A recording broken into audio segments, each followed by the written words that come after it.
Je vais essayer de prendre un peu de recul parce qu'on nous explique que tout est contraint par la dette publique et les déficits. Oui. En fait, nous sommes depuis des années dans un paradoxe. Chaque année, la richesse que nous produisons dans notre pays augmente, puisque nous avons de la croissance. Certes faible, mais elle augmente.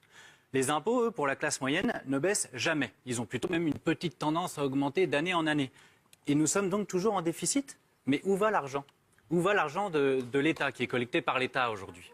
Alors moi je vais vous donner des chiffres. Les dispositifs fiscaux qui ont été adoptés par le quinquennat Macron, c'est la réforme de l'ISF, la flat tax, l'exit tax et le CICE, ça coûte 30 milliards par an. Les intérêts de la dette publique, c'est 40 milliards par an. L'évasion fiscale, c'est 80 à 100 milliards par an. C'est-à-dire qu'on est à 150 ou 170 milliards par an. Vous savez quel est le budget de recettes de l'État? C'est 240 milliards. Ça veut dire ce qui va dans la poche des 1, voire des 0,1% les plus riches, c'est quasiment 3/4 du budget des recettes de l'État. On en est là aujourd'hui. D'accord, vous êtes une classe moyenne. Hein, oui, bien sûr. Voilà. Je fais partie effectivement de la classe moyenne, peut-être même CSP+.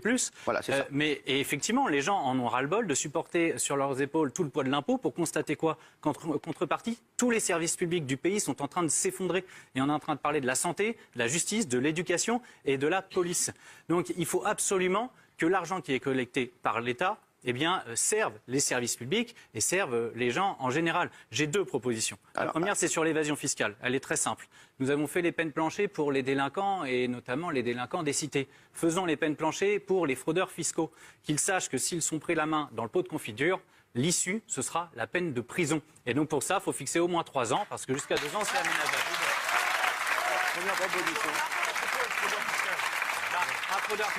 Alors, oui, il a raison. C'est quoi pour vous le fraudeur fiscal? Vous avez une distinction à opérer entre l'optimisation fiscale et la fraude fiscale. Sauf que vous avez aujourd'hui des dispositifs qui contournent allègrement la loi. Vous avez par exemple des sociétés... Les gros, exactement, les gros, ils montent des sociétés offshore dans les paradis fiscaux, etc. Donc ça, c'est de la fraude. Peine de prison. Ça, c'est de la fraude. Les sociétés offshore, tout ça, bien sûr. Oui. Exactement. Donc pour vous, ça, ce serait peine de prison. Quand vous avez un SDF qui pique un paquet de gâteaux ou une banane dans un supermarché, il prend une peine de prison.